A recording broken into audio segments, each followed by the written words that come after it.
जिंदगी का पैगाम लाया हूँ, जिंदगी का पैगाम लाया हूँ, रोशनी का कलाम लाया हूँ, जिंदगी का पैगाम लाया हूँ, रोशनी का कलाम लाया हूँ।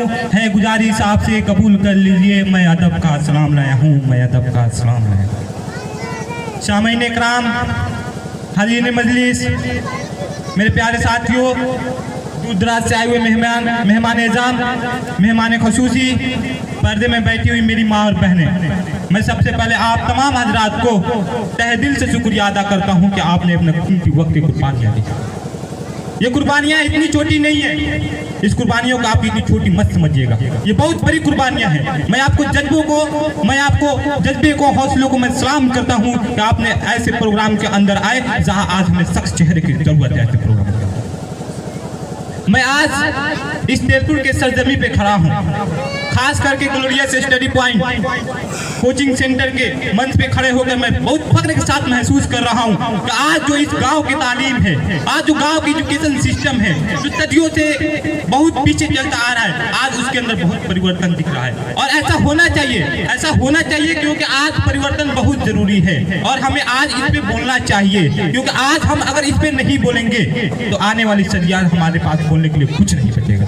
इसलिए हमें ये फर्ज बनता है इस तालीम को लेकर, इस एजुकेशन सिस्टम को लेकर के सबसे पहले हम आगे होना चाहिए, जो सबसे हम पीछे चलते हैं। मैं आज जो मेरा मेन मकसद है, वो मेरा मेन मकसद है वो सिर्फ एजुकेशन से रिलेटेड है। मैं एजुकेशन से रिलेटेड कुछ और नहीं कहूँगा। आज मैं अपने कुछ 5 मिनट के लिए समय लिया हूँ, इसलिए मैं इस शेर के साथ मैं अपने बात को शुरू करता हूँ कि छूले आसमां जमी की तू तलाश न कर, छूले आसमां जमी की तू तलाश न कर, मजा ले ले जिंदगी की खुशियों की तलाश न कर, छूले आसमां जमी की तू तलाश न कर, ले ले मजा जिंदगी की तू खुशियों की तलाश न कर, गमों से दूर होकर तेरी तकदीर बदल जाएगी, मुस्कुराना सीख ले, उसकी वजह तलाश न कर, उसकी वजह तलाश न कर। मैं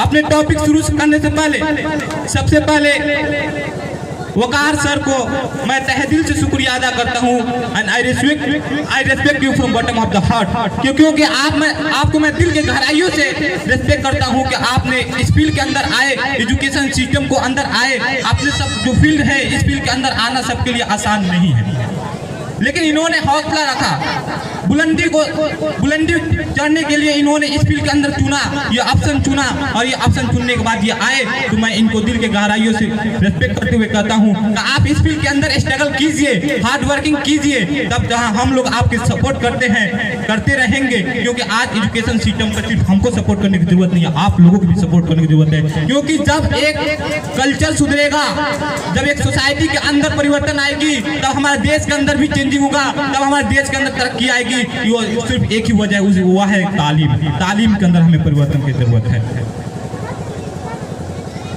मैं कुछ लोग जो है एजुकेशन सिस्टम के अंदर भी अब पॉलिटिक्स करने लगे हैं, मैं उससे रिलेटेड नहीं करूंगा, लेकिन जिन्हें लगता है कि ये जो एजुकेशन सिस्टम के अंदर पॉलिटिक्स चल रही है ये गलत है, मैं अगर यहाँ पे बोल रहा हूँ तो ये तालीम के लिए लेकर बोल रहा हूँ। आज मैं मन से उतरूंगा तो लोग मेरे को गलत कहेंगे कि इनकी सभा के अंदर गया था, इसके सभा ये गलत है, उनकी सोच गलत है, उनकी थिंकिंग गलत है। इसलिए मैं यहीं पे बोल देता हूँ कि सोसाइटी के अंदर ये गलत अफवाह फैलाई जाएगी, गलत बातों को बताया जाएगा, लेकिन आपके अंदर ये ध्यान होना चाहिए कि तालीम के अंदर कोई ऐसा बंटवारा नहीं है, चाहे वो हिंदू हो, चाहे वो मुस्लिम हो, चाहे वो सिख हो, चाहे किसी भी बरादरी को हो, तालीम सबके लिए जरूरत है। कोई भी मजहब ऐसा नहीं कहता है कि हमें तालीम नहीं देना चाहिए। क्या आप बताइए, कुरान के अंदर तालीम से मना किया गया है, गीता के अंदर तालीम करने से मना किया है, रामायण के अंदर कहीं लिखा है कि तालीम हमें जरूरत नहीं है। सभी धर्म यही कहता है कि पहले तालीम सबसे जरूरी है, और तालीम जब तक नहीं रहेगी तब तक हम अच्छाई और बुराई को फर्क नहीं कर सकते। सबसे पहले हमें तालीम को पहचानना पड़ेगा, जो आज हमसे बहुत दूर होते जा रही है। तालीम हमसे दूर होती जा रही है, उसको हमको सबको पहचानना पड़ेगा, एक साथ सबको चलना पड़ेगा तालीम को लेकर के। तालीम ही एक ऐसा सहारा है जो किसी बुलंदी तक लेके जा सकते हैं। अब मैं जो मेरा आज का जो मेन मकसद है वो गर्ल्स एजुकेशन सिस्टम पर थोड़ा सा मुझे 2-3 मिनट और बात करनी है, क्योंकि जो है समय भी कम है और थोड़ा सा जो मेन आज का मेरा मकसद है वो गर्ल्स एजुकेशन है। शायद किसी ने इस पे बात की या नहीं की, लेकिन मुझे लगता है कि नहीं, मुझे इस पे बोलना चाहिए, मुझे कहना चाहिए। गर्ल्स एजुकेशन सिस्टम जैसे हमारी जो है, जैसे हमारे दिमाग पे ये बात आती है गर्ल्स एजुकेशन सिस्टम, तो हमारे अंदर एक जो है निगेटिव थिंकिंग आ जाती है। निगेटिव थिंकिंग आ जाती है सोसाइटी के अंदर, हमारे कल्चर के अंदर, हमारे गाँव के अंदर जो है ये बहुत बड़ी सोच है हमारे, जो सदियों से चलती है। ये लड़कियों को दबाया गया है, उनको जो है कुचला गया है, उनको आगे बढ़ने से रोका गया है, इसलिए क्योंकि हम जो है गलत सोचते हैं। जैसे हम सोचते हैं कि एजुकेशन सिस्टम जितना हमारा हक बनता है उतना हक उनका भी बनता है, उनका भी उतना ही हक बनता है जितना हमारा हक बनता है। हम कहेंगे कि आप जो है ये गलत सोच निकालिए, आप जो है गलत सोच निकालना पड़ेगा। जो हम कहते हैं ना कि जो है एजुकेशन सिस्टम मतलब कि गर्ल्स हमारे अंदर ये कल्चर चलता है, खास करके इंडिया के अंदर, कि लड़कियों को नहीं पढ़ाया जाएगा, वो पढ़ करके क्या करेंगी। तो मैं बताना चाहता हूँ कि ये हमारी गलत सोच है, इसको बदलना पड़ेगा। सबसे पहले हम अपने मेंटलिटी पावर को बदलेंगे तब खुद वो बदल जाएंगे। मेरे कहने का मतलब ये है कि आज जो है मैं खास करके देखता हूँ गाँव के अंदर वो कहते हैं कि लड़कियाँ आगे कुछ नहीं कर सकती, आने के लिए कोई भी कोचिंग शायद अब तो ऐसा नहीं है, लेकिन 90% मैं लोगों को देखता हूँ वो एजुकेशन सिस्टम के अंदर गर्ल्स को नहीं इम्प्रूव करते हैं, इसलिए क्योंकि गलत सोच है। वो कहते हैं, मैं उनसे कहना चाहता हूँ, देखता हूँ, नाम नहीं लूंगा किसी का, वो गर्ल्स जो जाती है मार्केटिंग सिस्टम के अंदर, तब उनके पास गलत थिंकिंग नहीं होता है। 9-9 बजे 10-10 बजे रात को मैं देखता हूँ दुकानों के अंदर, तब वहाँ पे उनको कोई जो निगेटिव थिंकिंग नहीं आती है, और एक एजुकेशन सिस्टम में भेजने के लिए उन्हें गलत सोचा जाता है। उनको मैं अंदर शर्म होनी चाहिए कि ऐसे एजुकेशन सिस्टम को आप गलत क्यों समझते हो। मैं नाम नहीं लूंगा किसी का, किसी को दुकान का नहीं लूंगा, लेकिन 9-9 बजे रात बजे मैं देखा हूँ कि अकेले लड़कियां जाती है वहाँ पर, उनका गार्जियन का सोच कहाँ चली जाती है। और जब एजुकेशन सिस्टम की बात आती है तो ये लोग क्यों ऐसे शर्मनाक सोचते हैं, मुझे शर्म आती है ऐसे कहने में। लेकिन आज हम पे इसमें बोलना पड़ेगा। आज हम नहीं बोलेंगे तो आने वाले नस्लें नहीं बोल पाएंगी, आज हम नहीं कहेंगे तो आने वाले नस्लें के पास कहने के लिए कुछ नहीं बचेगा। अब मैं ज्यादा वक्त नहीं लूंगा। एक वाहिद अंसारी साहब ने कहा है कि पहले तुम तालीम से मोड़ दिए जाओगे, पहले तुम तालीम से मोड़ दिए जाओगे, फिर किसी जुर्म से तुम जोड़ दिए जाओगे। पहले तालीम से तुम मोड़ दिए जाओगे, फिर किसी जुर्म से तुम जोड़ दिए जाओगे। अरे हाथ से हाथ की जंजीर बनाकर निकलो, वरना धागे की तरह तुम तोड़ दिए जाओगे, तोड़ दिए जाओगे। इसलिए मैं सभी यहाँ जितना भी गार्जियन आए उनसे रिक्वेस्ट करूंगा कि आप जो है जितना हक अपने बेटे को देते हैं उतना हक अपने बेटी को भी दीजिए, जितना हक मुझे देते हैं उतना हक मेरी बहन को भी दीजिए। आप जब बदलेंगे तो हम बदलेंगे, आपका थिंकिंग बदलेगी तो एक कल्चर बदलेगा, जब एक कल्चर बदलेगा तो एक सोसाइटी बदलेगी, जब एक सोसाइटी बदलेगी तो एक देश के अंदर परिवर्तन आएगा, जब देश के अंदर परिवर्तन। मैं इतना दावे के साथ करता हूँ, दुनिया कोई ताकत हमारे देश को आगे बढ़ने से नहीं रुक सकता है, नहीं रुक सकता। मैं एक मुझे शेर याद आ रहा है, मैं आपके सामने पेश करना चाहता हूँ। यहाँ से लेकर वहाँ तक जो लोग बैठे हैं उनको ईमान को पुकारते हुए कहता हूँ ये अल्लामा इकबाल की एक बहुत बड़ी शेर है। उन्होंने कहा है कि मंजिल से आगे बढ़कर मंजिल तलाश कर, मिल जाए तुझको दरिया तो समुंदर तलाश कर। मंजिल से आगे बढ़कर मंजिल तलाश कर, मिल जाए तुझको दरिया तो समुंदर तलाश कर। हर शीशा टूट जाता है पत्थर की चोट से, अब पत्थर ही टूट जाए वो शीशा तलाश कर, वो शीशा तलाश कर। अब मैं जो हमारे यहाँ का जो सिस्टम है एजुकेशन सिस्टम पर, मैं उस पर थोड़ा सा बात करना चाहूँगा। वकार सर जो ग्लोरियस स्टडी पॉइंट के संस्थापक हैं, मैं उनका स्टूडेंट रहा हूँ।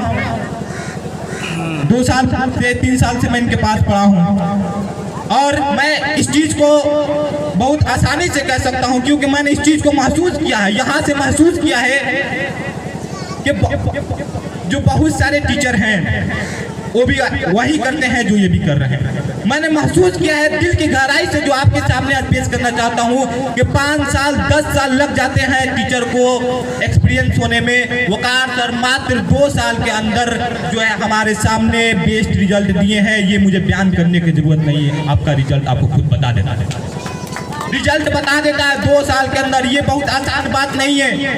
मुझे पता है कि इससे भी अच्छे बेस्ट करते हैं, लेकिन उसमें समय लगता है। 5 साल 6 साल जो बच्चे आते हैं उसके बाद कोई भी फील्ड के अंदर काम करता है तब होता है। लेकिन मात्र 2 साल के अंदर मैंने महसूस किया है कि वकार सर पहले 2 साल के अंदर इनको कोई गांव के बच्चा भी नहीं जानता था, और हर एक बच्चा जानता है 2 साल के अंदर। अब मुझे गलत कहा जाएगा कि तुम उस मंच पे जाकर बोले थे, मुझे पता है, क्योंकि आज एजुकेशन सिस्टम में भी जो है ये हो गया है। तो मैं उन्हें कहता हूं कि आप भी मुझे बुलाओ, मैं भी आपके पास जाऊंगा, क्योंकि मुझे जरूरत है कि एजुकेशन सिस्टम पर तो मुझे कोई नहीं देखना है कि आप बुलाइए, यहाँ पे आऊंगा, यहाँ पे एजुकेशन सिस्टम बात करूंगा, वहां पे जाऊंगा तो वहां पे भी एजुकेशन सिस्टम की बात करूंगा। आप बुलाइएगा तो आपके अंदर एजुकेशन सिस्टम की बात करेगा। लेकिन ये जो आप मतभेद बना रहे हैं ये गलत है। एजुकेशन सिस्टम में कोई बंटवारा नहीं है। आप भी पढ़ा रहे हैं, हमारे लिए पढ़ा रहे हैं, ये भी पढ़ा रहे हैं, हमारे लिए पढ़ा रहे हैं, ये भी पढ़ा रहे हैं, हमारे कल्चर के लिए पढ़ा रहे हैं, हमारे सोसाइटी के लिए पढ़ा रहे हैं, हमारे गांव के लिए पढ़ा रहे हैं। कोई दूसरे गांव के लिए नहीं पढ़ रहे हैं। अब दूसरे गांव के लिए भी पढ़ रहे हैं तो तालीम के लिए पढ़ा रहे हैं, वो गलत नहीं कर रहे हैं। आप जो है हमें मत बातिए कि आप यहाँ के हैं वहाँ के, जहाँ जरूरत पड़ेगी वहाँ जाएंगे, गली गली जरूरत पड़ेगी गली गली जाकर लोगों को बताएंगे कि सच्चाई क्या है, अच्छाई क्या है, बुराई क्या है, फर्क को बताएंगे, तब जाके महसूस होगा। डॉक्टर भीमराव अंबेडकर जब आए थे इंग्लिस्तान से हिंदुस्तान, तो उन्होंने देखा था यहाँ की कल्चर को, सोसाइटी को, जो अनटचेबिलिटी था, जो हमारे अंदर भेदभाव था, तो उन्होंने उनका अपने फर्ज को पहचाना। उन्होंने कहीं नहीं देखा कि हमारे जो है कास्टिंग सिस्टम क्या है। वो एक लोअर कास्ट बिलोंग करते थे, फिर भी तब को लोगों को जाकर विदार किया, गांव के अंदर तालीम सिस्टम को स्प्रेड किया, मैसेज पहुंचाया, इसलिए क्योंकि वो समझे कि ये हमारा फर्ज बनता है, हर एक इंसान को फर्ज बनता है कि तालीम को लेकर के एक ऐसे जो है चेहरे अपने सामने आए, और जो भी चेहरा ऐसा आएगा हमारे सामने, मैं इतने दावे के साथ कहता हूँ हम सबको सपोर्ट करेंगे। ये हमारा सबका फर्ज बनता है कि तालीम को लेकर सबको सपोर्ट किया जाए, इसमें बंटवारा नहीं किया जाए, इसमें नहीं बताया जाए कि तुम इसके सपोर्ट कर रहे हो, तुम इनके बजा रहे हो। हमारे गुरु हैं तो हमको सपोर्ट करना पड़ेगा। मैं चंद मिश्रों के साथ एक जो एजुकेशन सिस्टम पे उसको मैं